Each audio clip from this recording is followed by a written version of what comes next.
Hello students, आज हम आपके लिए लेकर आए हैं बच्चों टॉमसन का परमाणु मॉडल। बहुत इंपॉर्टेंट पॉइंट है बच्चों यहाँ से। तो देखते हैं, टॉमसन या थॉमसन ने 1904 ईस्वी में एक मॉडल प्रस्तुत किया जिसे थॉमसन का परमाणु मॉडल कहते हैं। तो 1904 ईस्वी में थॉमसन ने एक परमाणु मॉडल प्रस्तुत किया था बच्चों, जिस मॉडल को हम थॉमसन का परमाणु मॉडल कहते हैं। इस मॉडल के अनुसार प्रत्येक 10⁻⁻10 मीटर त्रिज्या का एक धनावेश ठोस गोला होता है जिसके परमाणु का संपूर्ण धनावेश तथा द्रव्यमान एक समान रूप से वितरित होता है। इस गोले के भीतर जगह जगह पर इलेक्ट्रॉन धसे रहते हैं। जो एक गोला होगा उसमें क्या है बच्चों, इलेक्ट्रॉन धसे हुए रहेंगे। किसके अनुसार?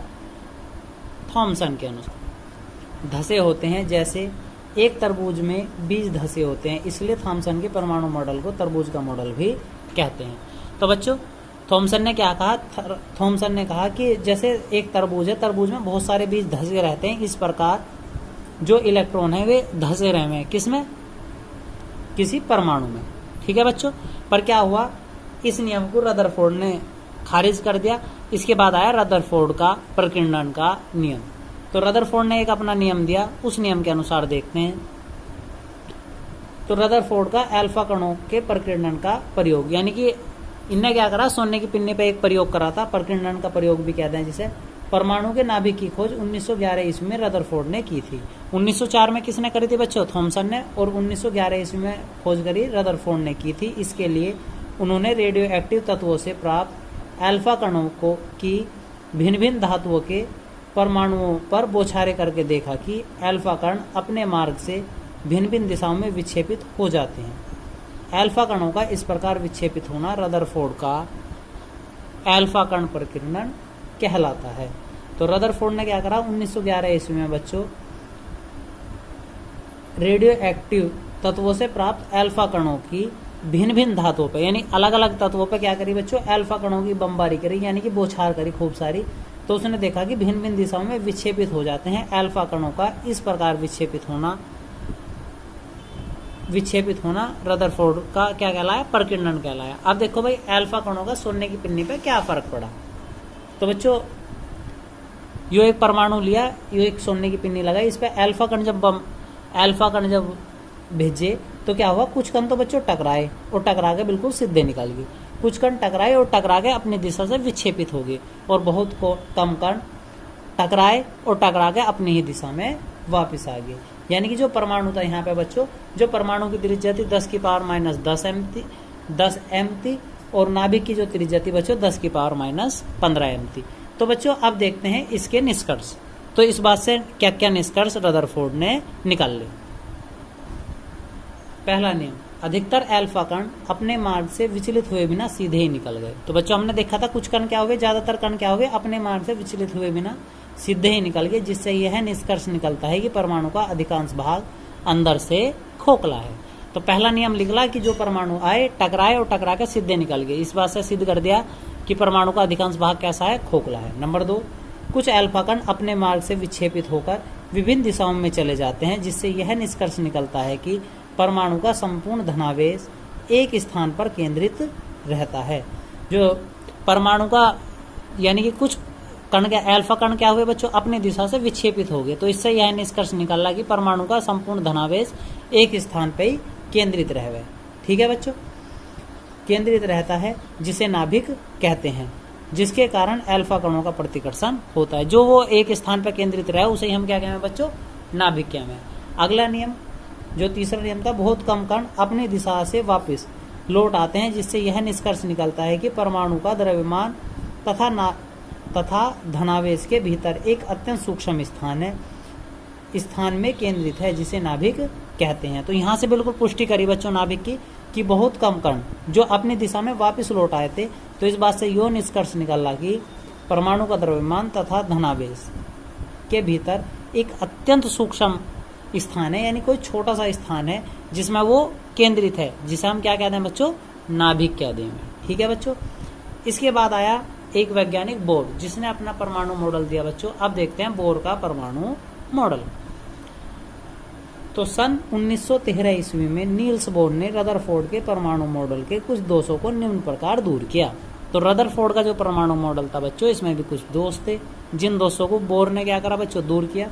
देखते हैं नंबर 1, इलेक्ट्रॉन नाभिक के चारों ओर निश्चित ऊर्जा युक्त वृत्तीय कक्षाओं में चक्कर लगाते हैं, जिन्हें ऊर्जा स्तर या स्थायी अवस्था कहते हैं। इन अवस्थाओं को KLMNOP द्वारा प्रदर्शित किया जाता है। तो क्या कह रहा, नाभिक इलेक्ट्रॉन के चारों ओर निश्चित ऊर्जा के युक्त कक्षा में चक्कर लगाते हैं, जिसे ऊर्जा स्तर या स्थायी अवस्था कहते हैं। इन अवस्थाओं को KLMNOP के द्वारा प्रदर्शित करते हैं। दूसरा नियम, इलेक्ट्रॉन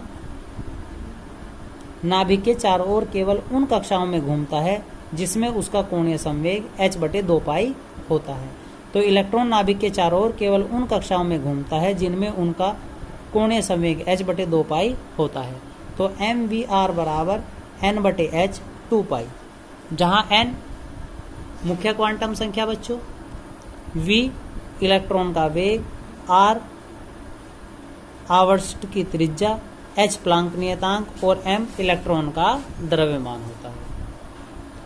तीसरा नियम बच्चों, जब इलेक्ट्रॉन एक स्थायी कक्षा से दूसरे कक्ष में जाता है तो ऊर्जा का आवेश या उत्सर्जन करता है। जब एक इलेक्ट्रॉन एक स्थायी कक्ष से दूसरे स्थायी कक्ष में जावे तो इलेक्ट्रॉनों का या तो बच्चों अवशोषण करेगा या उत्सर्जन करेगा, यानी E2 - E1 बराबर h न्यू, या दोनों का यदि हम वो कर लें तो डेल E बराबर h न्यू। h प्लांक नियतांक था, E1 निम्न ऑर्बिटल यानी कक्षा की ऊर्जा, E2 उच्च ऑर्बिटल की ऊर्जा, न्यू बराबर वितरण का आवर्ती। ठीक है बच्चों, तो ये नियम किसने दिया, बोर ने। इसके बाद वैज्ञानिक आया बच्चों सोमरफील्ड। सोमरफील्ड ने एक अपना नियम दिया, देखते हैं बच्चों। सोमरफील्ड का परमाणु मॉडल। बोर के दोषों को दूर करने के लिए सन 1919 में सोमरफील्ड ने एक परमाणु मॉडल प्रस्तुत किया, जिसे सोमरफील्ड का परमाणु मॉडल कहते हैं। इसके मॉडल के अनुसार इलेक्ट्रॉन नाभिक के चारों ओर वृत्तीय कक्षाओं में परिक्रमण न करके प्राय दीर्घ वृत्ताकार कक्षाओं में परिक्रमा करते हैं। तो सोमरफील्ड ने कहा बच्चों, जो इलेक्ट्रॉन है नाभिक के चारों ओर वृत्त में नहीं घूमते, कैसे घूमे, दीर्घ वृत्ताकार कक्षा में घूमे। तो बच्चों दूसरा नियम, दीर्घ वृत्तीय कक्षा में दीर्घ अक्ष और लघु अक्ष की लंबाई भिन्न भिन्न होती है, परंतु जैसे लघु अक्ष की लंबाई बढ़कर दीर्घ अक्ष की लंबाई के बराबर हो जाती है तो इसकी कक्षा वृत्तीय हो जाती है। कक्षाओं को पुनः उपकोष में विभाजित किया गया। तो कक्षा को भी किसमें विभाजित करा बच्चों, इसने उपकोष में। उपकोष बनाए S, P, D, F।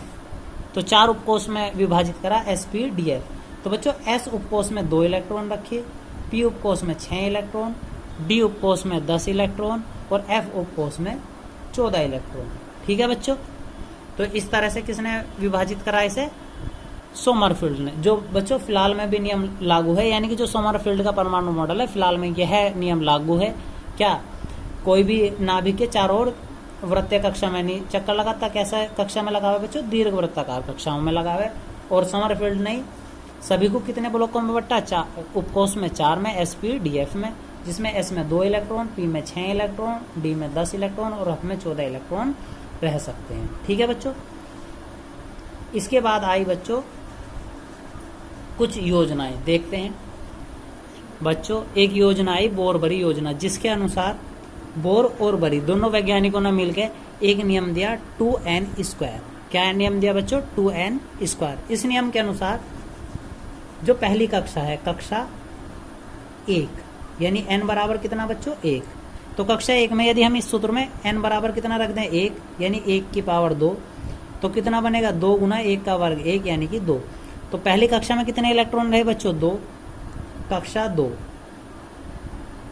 यदि हम 2 की बात करें तो 2 गुना n के स्थान पर 2, 2 की पावर 2, 2 गुना 4 यानी 4 दूनी 8।